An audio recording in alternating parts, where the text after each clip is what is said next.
Hello everyone. तो भाई कैसे हैं सभी लोग। आई होप आप बहुत ही अच्छे होंगे, स्वस्थ होंगे और सुरक्षित होंगे। तो भाई मेरा नाम है Amit Kumar and I welcome you again on this channel. और आज हम इस लेक्चर में स्टार्ट करेंगे गोसेस के कुछ एप्लीकेशंस। गोसेस लॉ हमने प्रीवियस लेक्चर में हमने कंप्लीट कर लिया। आज इस लेक्चर में हम पढ़ेंगे उसकी कुछ एप्लीकेशंस क्या हैं, गोसेस लॉ को हम कैसे अप्लाई कर सकते हैं, कुछ इलेक्ट्रिक फील्ड को कैलकुलेट करने के लिए कुछ है कि ऐसी सिमेट्रिकल स्ट्रक्चर्स हैं जिनके द्वारा अपन जो भी इलेक्ट्रिक फील्ड होता है किसी भी पॉइंट के ऊपर, किसी डिस्टेंस के ऊपर, वो हम कैलकुलेट करना सीखेंगे। ठीक है, तो चलिए भाई स्टार्ट करते हैं। चलिए आ जाएंगे। तो पहले जो अपने पास इलेक्ट्रिक फील्ड कैलकुलेट करना सीखेंगे, बहुत ही जनरल सी अपने पास एक छोटा सा अपन ये बोलेंगे कि हल्का सा पॉइंट है, एक पॉइंट चार्ज के कारण। ठीक है, एक पॉइंट चार्ज के कारण इलेक्ट्रिक फील्ड कैसे कैलकुलेट करते हैं, जैसा कि हम कर भी चुके हैं कि इलेक्ट्रिक फील्ड को कैसे कैलकुलेट करते हैं किसी पॉइंट चार्ज के कारण। हमने कुलाम्स लॉ का उपयोग किया था इलेक्ट्रिक फील्ड को कैलकुलेट करने के लिए किसी पॉइंट चार्ज के कारण। लेकिन अब हमें कैलकुलेट करना है electric field bye the help of Gauss's law, और बहुत ईजी होगा। देखिए, इलेक्ट्रिक फील्ड हेडिंग ये डालेंगे, electric field due to a point charge.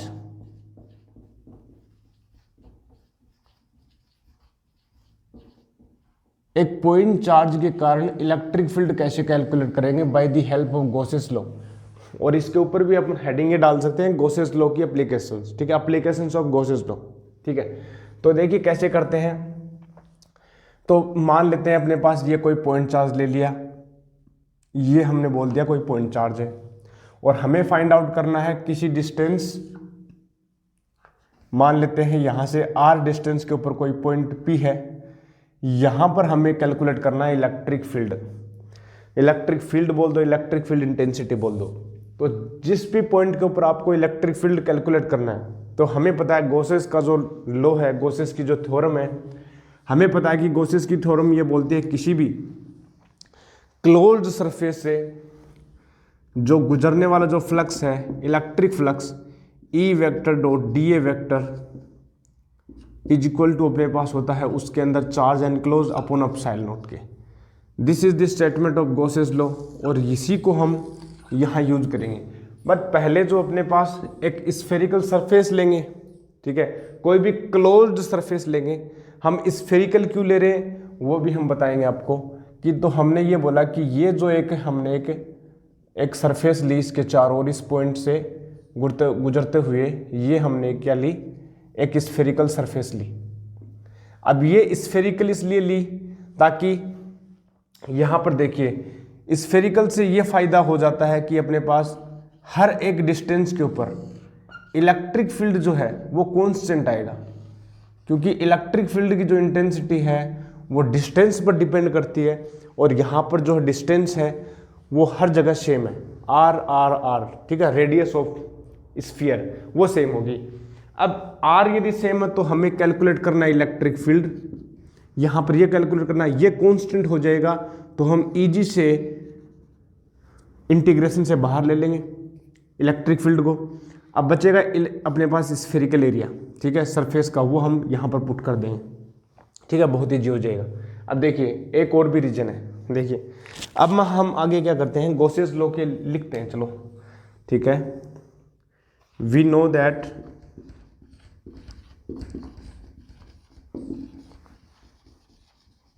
Gauss's law अपने पास है E vector dot D S vector is equal to Q enclose upon epsilon. Okay, ये अपने पास सरफेस ली, एज सरफेस इसको बोल दिया हमने। तो ये इसके लिए अपने पास गॉसेस लॉ की थ्योरम हमने रखी। अब यहाँ पर हम क्या करेंगे, राइट हैंड साइड में हम रखेंगे, इसके अंदर क्या है, इस सरफेस के अंदर, इस क्लोज सरफेस के अंदर चार्ज कितना है, तो ये तो बहुत ईजी है, एनक्लोज चार्ज तो क्यू है। ठीक है, हियर हम ये लिख सकते हैं जो एनक्लोज जो चार्ज है वो तो अपने पास क्यू है, एप्सिलॉन तो कांस्टेंट है, वो तो इजी हो गया। ठीक है, लेफ्ट हैंड साइड की बात करें, देखिए लेफ्ट हैंड साइड में हम बोले ई vector dot D S vector, और ये सरफेस एस हो गया। हम यदि इसको आगे सोल्व करें तो जब आप डॉट प्रोडक्ट को सोल्व करेंगे तो अपने पास आएगा E D S cos theta, and theta is angle between electric field vector and area small area vector.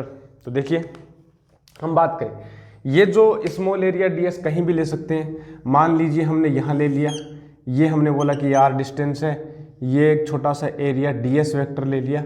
अब आप ये देखिए कि इस डी एस वेक्टर की जो अपने पास डिस्टेंस डायरेक्शन है, डी एस वेक्टर की जो डायरेक्शन है वो इस कर्व्ड सरफेस के आउटवर्ड होगी, और इसी डायरेक्शन में इलेक्ट्रिक फील्ड की डायरेक्शन भी होगी, इलेक्ट्रिक फील्ड की इंटेंसिटी भी इसी डायरेक्शन में आएगी। ठीक है, पॉजिटिव चार्ज है, पॉजिटिव चार्ज के कारण अपने पास हमें पता है कि जो इलेक्ट्रिक फील्ड वेक्टर है वो रेडियल नेचर का होता है। ठीक है, रेडियल होता है, तो रेडियल होता है तो रेडियस के आउटवर्ड डायरेक्शन में इसकी डायरेक्शन आ जाएगी। अब यहाँ पर ये तो और इजी हो गया, क्योंकि यहाँ पर थीटा की डिपेंडेंसी हट गई। स्फेरिकल लेने का यही कारण है कि थीटा की डिपेंडेंसी हट जाती है, साथ ही साथ ये जो मैग्नीट्यूड है ई, ये भी कांस्टेंट हो जाता है। कांस्टेंट तो इसलिए हो गया क्योंकि डिस्टेंस सेम है, तो इलेक्ट्रिक फील्ड का मैग्नीट्यूड सेम रहेगा। थीटा हट गया, क्यों लिया? क्योंकि यहाँ पर जो है एक स्फेरिकल सिमेट्री में डीएस वेक्टर और इलेक्ट्रिक जो वेक्टर है, इलेक्ट्रिक फील्ड वेक्टर, वो सेम डायरेक्शन आने से theta is equal to 0 degree हो जाएगा। तो यहाँ पर हम ये बोल सकते हैं कि एक तो हम ये बोल सकते हैं theta is equal to 0 degree and magnitude of electric field vector E is constant, E is constant over the spherical surface, अब ये जो है कांस्टेंट हो गया।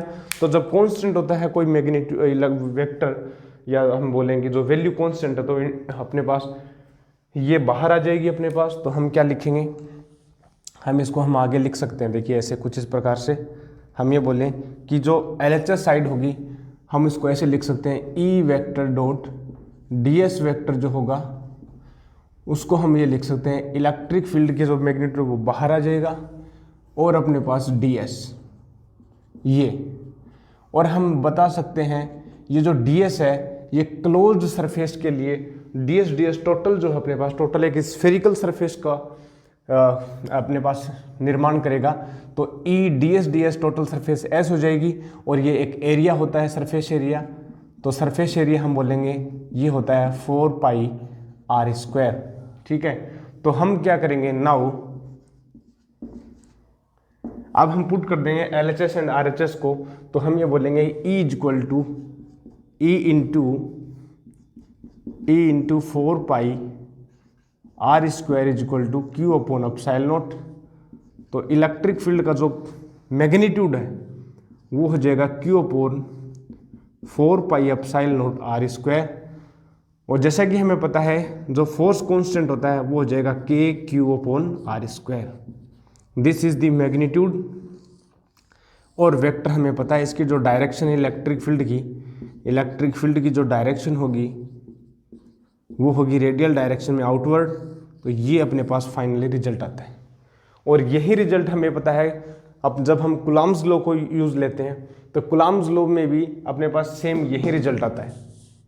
ठीक है, by the using of definition of electric field intensity we know that the electric field intensity means the force applied on any unit positive test charge, this is the electric field intensity। and यहाँ पर मान लीजिए यहाँ पर electric field intensity निकालना है तो हम क्या करेंगे, कूलम्ब जो लगाएंगे F vector is equal to Q naught upon r²। और जब हम यहाँ पर पुट करते हैं तो सेम यही रिजल्ट आता है। तो ये जो गॉसेस लॉ है ये बहुत ईजी हो जाता है। ठीक है, ऐसा ही मैग्नेटिज्म में भी आता है। ठीक है, जब हम मैग्नेटिज्म पढ़ेंगे तो उसमें जो अपने पास जो गॉसेस लॉ है उसकी जगह जो अपने पास आएगा एम्पियर्स लॉ, और कूलम्ब लॉ की जगह आ जाएगा बायो-सावर्ट लॉ। ठीक है, जल्दी से नोट करेंगे एक बार। ओके, तो ये अपने पास हुआ इलेक्ट्रिक फील्ड इंटेंसिटी को कैलकुलेट करना किसी एक पॉइंट चार्ज के कारण। ठीक है, किसी पॉइंट के ऊपर। अब बात करें कि गॉसेस लॉ की सेकंड एप्लीकेशन को हम यूज कर सकते हैं in calculating electric field for a infinite positively charge wire, जरूरी नहीं है पॉजिटिवली चार्ज लो आप, ठीक है, electric field due to A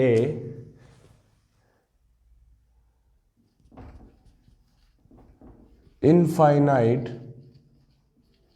charge wire, जरूरी नहीं है आप चार्ज लेना अपने को, ठीक है, नेगेटिवली लो तो बस डायरेक्शन का हेर फेर आएगा और कुछ नहीं है, ठीक है। चलिए देखिए, हम बात करना चाह रहे हैं कि एक पॉजिटिवली, ठीक है, अपने पास एक वायर है, हम ये बात करना चाह रहे हैं कि मान लीजिए अपने पास एक वायर दे रखा है और ये चार्ज्ड है, लेट्स से पॉजिटिवली चार्ज्ड, और इनफाइनाइट वायर है, मतलब इसकी जो लेंथ है वो बहुत ज़्यादा है, किसके रेस्पेक्ट में, उसके रेस्पेक्ट में, उस डिस्टेंस के रेस्पेक्ट में, जिस डिस्टेंस पर हमें कैलकुलेट करना है इलेक्ट्रिक फील्ड इंटेंसिटी।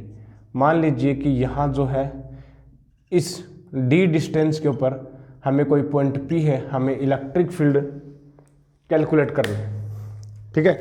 तो इलेक्ट्रिक फील्ड कैलकुलेट करना है किसी डिस्टेंस d के ऊपर, हमें इलेक्ट्रिक फील्ड कैलकुलेट करना है, ये वाला किसी पॉइंट P के ऊपर। तो कैसे करेंगे, यहाँ पर देखिए सिमेट्रिकल जो अपने पास जो सरफेस है, जिसको गाउसियन सरफेस भी बोलते हैं, ठीक है, कंफ्यूज नहीं होना है। गाउसियन सरफेस है, वो सरफेस किस प्रकार की होगी, हमें एक ऐसी गाउसियन सरफेस लेना है कि जिस सरफेस के ऊपर मैग्नीट्यूड जो है इलेक्ट्रिक फील्ड का वो कांस्टेंट हो। सेकंड, जो डायरेक्शन है उस सरफेस के ऊपर जो हमें एरिया एलिमेंट लें, वो डायरेक्शन जो या तो theta equal to 0 degree angle बनाए या 90 डिग्री एंगल बनाए, दो कंडीशन हो गई, ठीक है, और क्लोज्ड भी हो जाए वो चार्ज। तो ऐसा कौन सा होगा, ठीक है। पहले तो हम ये बात करें कि इसमें इलेक्ट्रिक फील्ड जो इलेक्ट्रिक फील्ड लाइंस हैं वो कैसे बनेंगी। देखिए हम बात करते हैं, मान लीजिए पॉजिटिव चार्ज वायर है, इसमें हम बात करें कि फील्ड लाइंस जो हैं कुछ इस प्रकार से बनेंगी 3 डायमेंशन में, इस प्रकार से, ऐसे ऐसे, इस प्रकार से, ठीक है, 3 डायमेंशन में है ये बाहर की ओर आ रही है ऐसे ऐसे, ठीक है। अब 2 डायमेंशन में तो कैसे दिखाएं, कुछ इस प्रकार से आ रही हैं, ये इस प्रकार से 3 डायमेंशन में, ठीक है, कुछ इस प्रकार से आ रही हैं। तो अब देखिए यहाँ पर कुछ एक ऐसी सरफेस ले लूँ मैं कि जिसमें जो रेडियस है, देखिए यहाँ पर ये जो डिस्टेंस है वो सेम है, ठीक है। इसी प्रकार से मैं पीछे भी ले लेता हूँ। अब हम मुझे क्लोज भी करना है, तो क्लोज करना है तो मैं ऐसे कुछ एक सिलेंड्रिकल शेप बनेगी, ठीक है, एक सिलेंडर की शेप में बनेगी। तो हम क्या करते हैं कि इस पॉइंट P के ऊपर हम क्या करते हैं, एक सिलेंड्रिकल सरफेस लेते हैं। क्या लेते हैं, एक सिलेंड्रिकल सरफेस लेते हैं। यहाँ पर देखिए हम लेते हैं सिलेंड्रिकल सरफेस, ये कुछ इस प्रकार से हमें लेते हैं सिलेंड्रिकल सरफेस, और इस सिलेंड्रिकल सरफेस के ऊपर हम लगाएंगे गॉसेस लॉ, ठीक है, गॉसेस लॉ। तो देखिए कैसे करेंगे। अब देखिए यहाँ पर जो है ये जो है 3 डायमेंशन में है, अपने पास एक सिलेंड्रिकल शेप ले ली। अब यहाँ पर हम कैलकुलेट करेंगे ये लेमडा अपने पास चार्ज डेंसिटी है, ठीक है, पॉजिटिव चार्ज डेंसिटी है। तो कैसे करेंगे, बाय यूजिंग गॉस लॉ।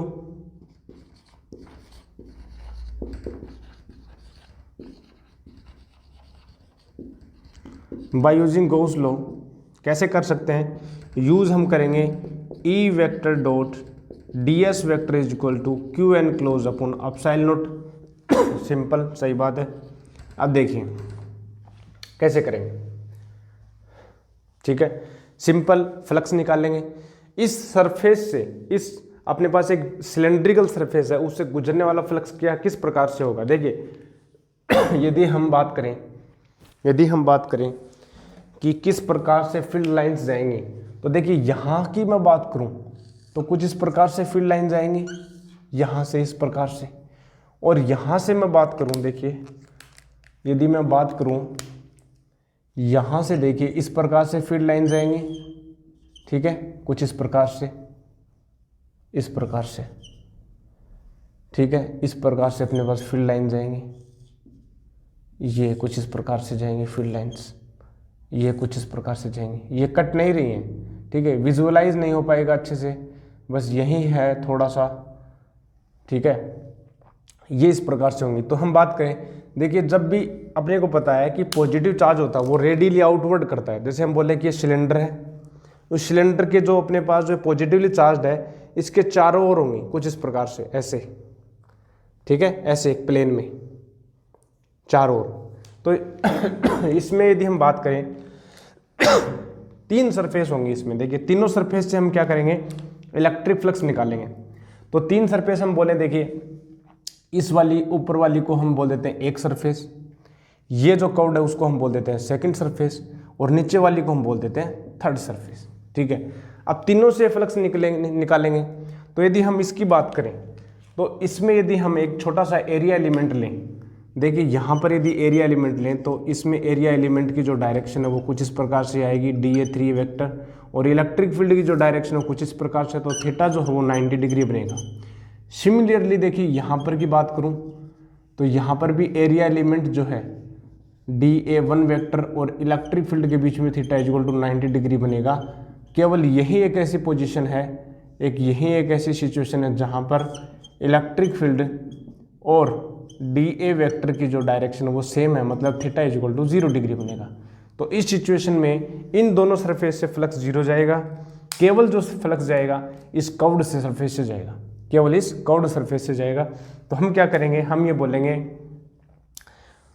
ठीक है, the passing flux through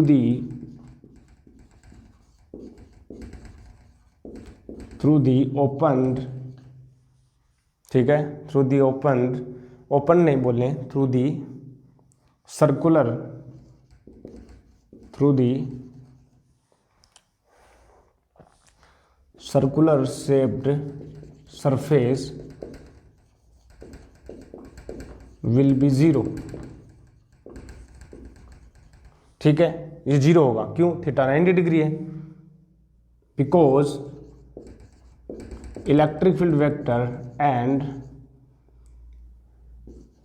area element vector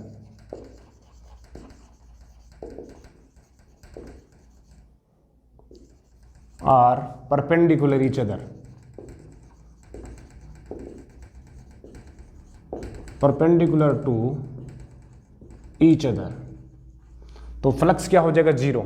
केवल जो फ्लक्स पास होगा केवल जो फ्लक्स पास होगा वो केवल कर्व्ड सरफेस से होगा। Now flux passes only through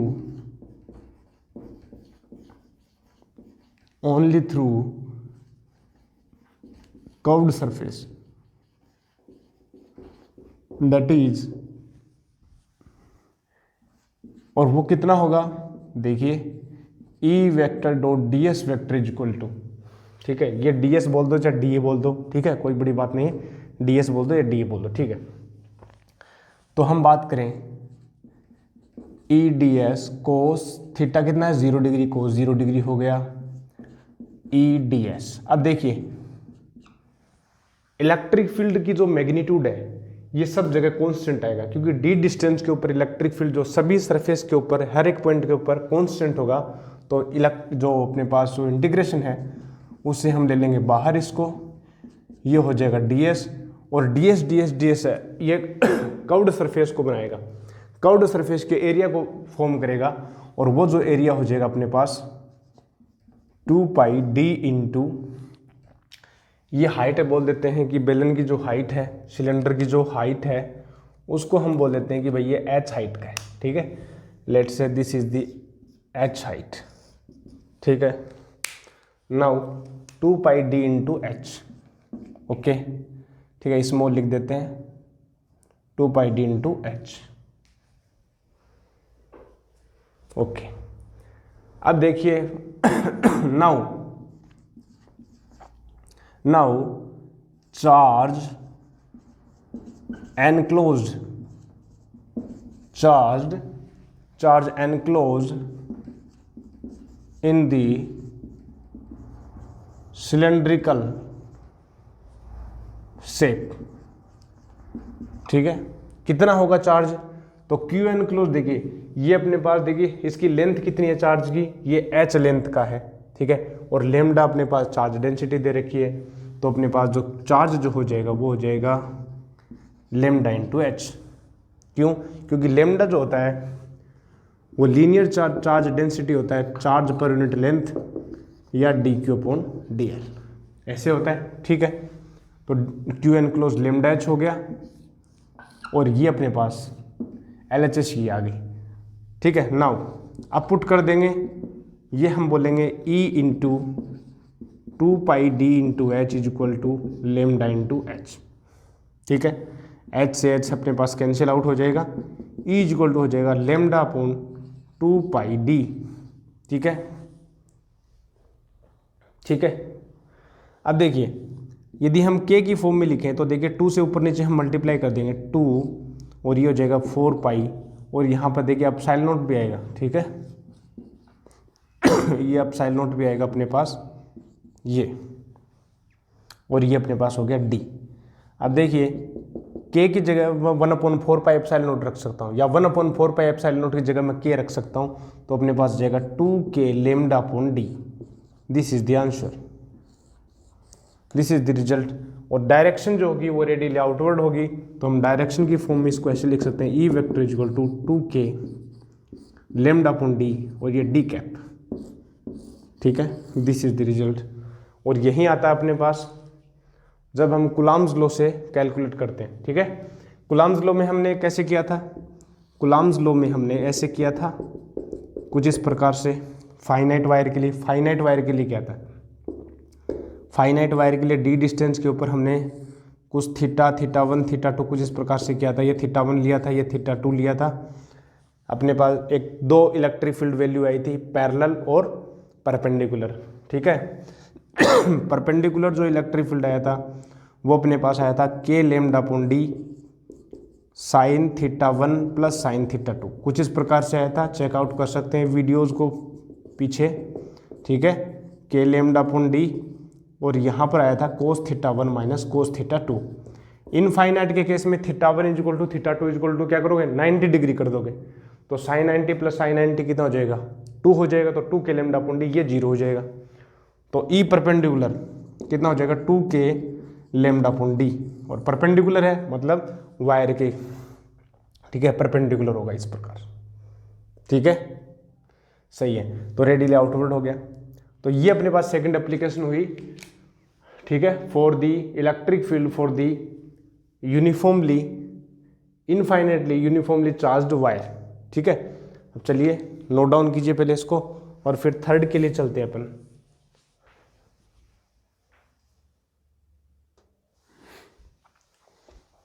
चलिए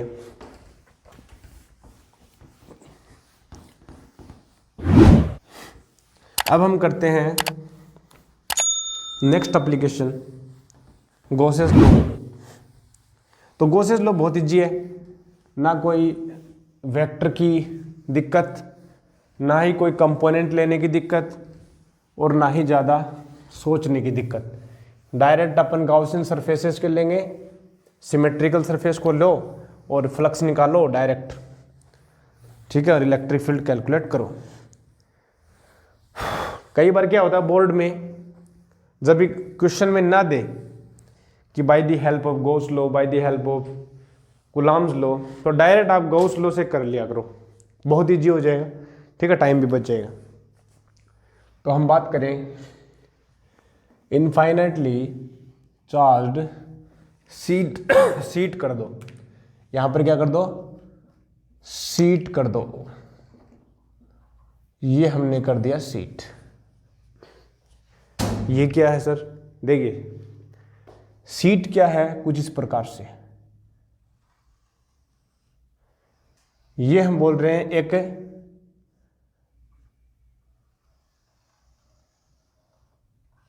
सीट है इस प्रकार से, ठीक है। मान लेते हैं इसमें 1 सेकेंड राइस,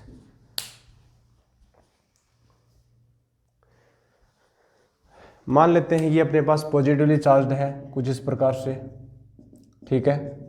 ये यूनिफॉर्मली चार्ज्ड है सीट, यूनिफॉर्मली चार्ज्ड सीट है अपने पास, ठीक है। सिग्मा अपने पास सरफेस चार्ज डेंसिटी है, और हमें इसके कारण किसी डिस्टेंस के ऊपर कैलकुलेट करना है इलेक्ट्रिक फील्ड इंटेंसिटी। तो इसमें बताएंगे, देखिए इसमें अपने पास बहुत सारे ऑप्शंस हैं कि हम कैसे करें, बहुत सारे ऑप्शन हैं। हम कौन सा अपने पास सरफेस लें, गाउसियन सरफेस लें, ताकि हम इलेक्ट्रिक फील्ड को कैलकुलेट कर सकें।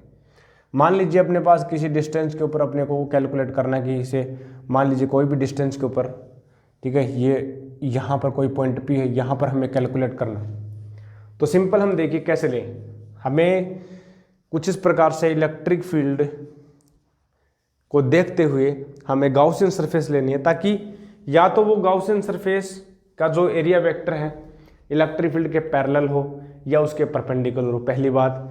दूसरी बात हम ये देखना है कि जो मैग्नीट्यूड है इलेक्ट्रिक फील्ड का वो कांस्टेंट हो। तो बहुत सारे ऑप्शन अपने पास, या तो हम अपने पास एक क्यूबॉइड या क्यूब की स्ट्रक्चर ले सकते हैं, या हम सिलेंड्रिकल की ले सकते हैं, ठीक है, सिलेंडर भी ले सकते हैं, ठीक है। कन्वेंशनली बुक में भी आपको मिल जाएगा बहुत बार, ठीक है, वो हम मिल जाएगा कि सिलेंड्रिकल लिया हुआ होता है। तो हम सिलेंड्रिकल से करते हैं। चलिए हम बोलते हैं कि मान लेते हैं कुछ इस प्रकार से एक सिलेंडर है अपने पास, यहाँ से कुछ सिलेंड्रिकल शेप ले लेते हैं अपने पास। ये कुछ एक सिलेंड्रिकल शेप ले ली हमने, यहाँ पर एक सिलेंड्रिकल शेप ले ली हमने, ये, ठीक है। इसको हमने पीछे बढ़ाया इस प्रकार से, कुछ इस प्रकार से हमने एक सिलेंड्रिकल शेप ले ली, ये इस प्रकार से, ठीक है। ये हमने सिलेंड्रिकल शेप ले ली।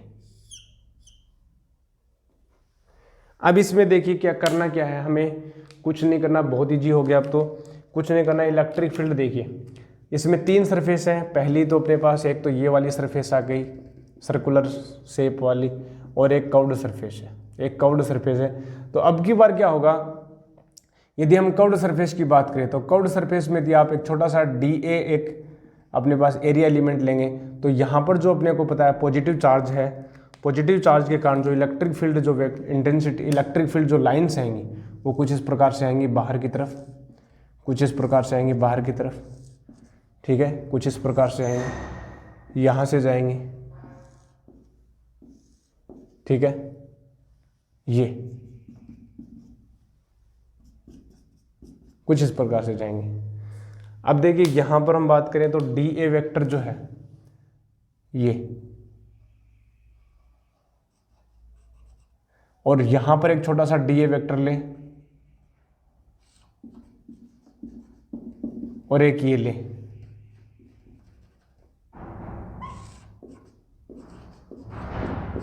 ठीक है। अब तीनों सिचुएशन में देखिए, यदि हम इस कर्व्ड सरफेस की बात करें तो कर्व्ड सरफेस में इलेक्ट्रिक फील्ड और एरिया एलिमेंट के बीच का जो एंगल है वो 90 डिग्री है, और 90 डिग्री हो जाएगा तो फ्लक्स तो इससे जीरो जाएगा, कोई फ्लक्स नहीं गुजरेगा, केवल और केवल फ्लक्स जाएगा जो अपने पास सर्कुलर शेप है यहीं से फ्लक्स गुजरेगा, ठीक है। तो गाउस लॉ को हम यहाँ पर हम इंप्लीमेंट करें तो ये अपने पास हो जाएगा E वेक्टर डॉट dA vector is equal to होता है Q एनक्लोज अपॉन एप्सिलॉन। तो हम यहाँ पर देखें ये वाली सरफेस से नहीं जाएगा, केवल इससे और इससे जाएगा। तो यहाँ से देखिए, यहाँ पर देखेंगे तो अपने पास ये होगा EDA कोस थीटा, थीटा जो है 0 डिग्री हो जाएगा, यानी कोस 0 डिग्री हो जाएगा, और ये हो जाएगा Q एनक्लोज अपॉन एप्सिलॉन। अब देखिए मैग्नीट्यूड जब वो कांस्टेंट आएगा किसी पर्टिकुलर डिस्टेंस के ऊपर, तो इलेक्ट्रिक फील्ड को हमने मैग्नीट्यूड को कांस्टेंट बाहर ले लिया, और ये हो जाएगा dA, और ये होगा अपने पास Q enclose upon epsilon not. dA जो है इस सर्कुलर वाले पार्ट का जो एरिया है वो मान लेते हैं A मीटर स्क्वायर। तो हम बोले कि यहाँ पर हो गया E into A is equal to Q enclose upon epsilon naught. But ये तो केवल इस एरिया के कारण है, हमें क्या करना है, इस वाले को भी ऐड करना है, तो ये 2 टाइम्स हो जाएगा, ठीक है। तो हम ये बोले नाउ फॉर टोटल फ्लक्स, ठीक है। टोटल फ्लक्स की हम बात करें तो हम बात करेंगे 2 टाइम्स इंटू ई इंटू ए और Q enclose upon epsilon not. ठीक है। अब यहाँ पर देखिए ये जितना एरिया है ये वाला भी उतना ही एरिया है। ठीक है, ये वाला भी ए मीटर स्क्वायर है, लेकिन हम बोल रहे हैं कि इस वॉल्यूम में, ठीक है, इस सिलेंड्रिकल वॉल्यूम में, इस गाउसियन सरफेस के अंदर टोटल चार्ज कितना एनक्लोज्ड है, तो चार्ज हम बोलेंगे इस सीट के ऊपर है। लेकिन इस सीट का ये वाला जो पोर्शन है, केवल एरिया ए वाला पोर्शन ही इसके अंदर एनक्लोज्ड है, तो इसके अंदर जो चार्ज एनक्लोज्ड रहेगा, ठीक है, नाउ जो चार्ज एनक्लोज्ड रहेगा, ठीक है, वो देखिए कितना होगा। चार्ज एनक्लोज्ड जो होगा वो अपने पास हो जाएगा Q enclosed is equal to sigma into A. Sigma is equal to क्या होता है, surface charge density, charge per unit area. तो अब देखिए यहाँ पर देखिए, सो हम ये बोले 2 into A Q is equal to sigma A upon epsilon naught हो जाएगा, ए से कैंसिल आउट हो जाएगा, और इलेक्ट्रिक फील्ड जो इंटेंसिटी आएगी वो हो जाएगा सिग्मा अपन 2 एप्सिलॉन नॉट। इस इलेक्ट्रिक फील्ड इंटेंसिटी की खासियत ये है कि डिस्टेंस पर डिपेंड नहीं करती। ठीक है, आप किसी भी डिस्टेंस पर लो, इसके पास देखो या थोड़ा दूर जाओ या थोड़ा और दूर जाओ, वो कांस्टेंट है sigma upon 2 epsilon naught. Vector में अपन लिखेंगे तो sigma upon 2 epsilon naught, N cap perpendicular है, एन कैप क्या है, यूनिट वेक्टर इस सीट के परपेंडिकुलर बाहर की ओर। ठीक है, इनफाइनाइट सीट ले रखी है हमने, ठीक है, ये इनफाइनाइट है। इनफाइनाइट का मतलब ये है कि जिस पॉइंट पर हम कैलकुलेट कर रहे हैं वो इसके बहुत पास है। ठीक है, ज़्यादा दूर नहीं जा रहे अपन, तो ये अपने पास इलेक्ट्रिक फील्ड इंटेंसिटी निकल कर आती है। ठीक है, अब हम बात करें कि जो नेक्स्ट जो एप्लीकेशन है वो अपने पास हम बात कर सकते हैं स्फेरिकल चार्ज डिस्ट्रीब्यूशन का। एक स्फीयर ले लें, होलो स्फीयर ले लें या सॉलिड स्फीयर ले लें। ठीक है, उनमें भी सिचुएशन आती है conducting sphere and non conducting sphere. ठीक है, कंडक्टिंग स्फीयर या नॉन कंडक्टिंग स्फीयर, फिर उनके कुछ ग्राफ्स चलते हैं। ठीक है, उनके ग्राफ का एनालिसिस होता है। इसमें हम बात बताएं कि ग्राफ जो है ये तो कांस्टेंट है, तो केवल कांस्टेंट लाइन आ जाएगी। ठीक है, उसमें हमने अभी पीछे किए वो सारे ग्राफ थे। ठीक है, वो ग्राफ हम बात करें। देखिए पॉइंट चार्ज के कारण देखें तो 1/r² के लिए आता है, तो यहाँ पर इसका जो ग्राफ है कुछ इस प्रकार से आ जाएगा ER। और फिर ये जो आता है वो अपने पास 1/r आता है एक स्ट्रेट चार्ज, स्ट्रेट वायर के कारण, तो वो भी कुछ इस प्रकार से ही आ जाएगा। ठीक है, फिर बात करें इलेक्ट्रिक फील्ड जो इसके लिए आया था सिग्मा अपॉन 2 एप्सिलॉन नॉट, वो कांस्टेंट आता है, तो कांस्टेंट आता तो उसके लिए कुछ इस प्रकार से आ जाएगा। अब हम स्फेरिकल के लिए बात आएंगे। ठीक है, स्फीयर के लिए कैसे होगा वो हम बताएंगे वो भी। ठीक है, तो बाकी जो है जो अपने पास जो स्फेरिकल के कारण जो अपने पास जो इलेक्ट्रिक फील्ड है वो जो कैलकुलेट करना हम वो नेक्स्ट लेक्चर में देखते हैं। ठीक है, ठीक है, तो आज के लिए बस इतना ही रखते हैं। बाकी मैं मिलता हूँ आपको नेक्स्ट लेक्चर में, तब तक के लिए stay healthy and stay happy and keep taking liquid diet. I will meet you next lecture. Thank you very much.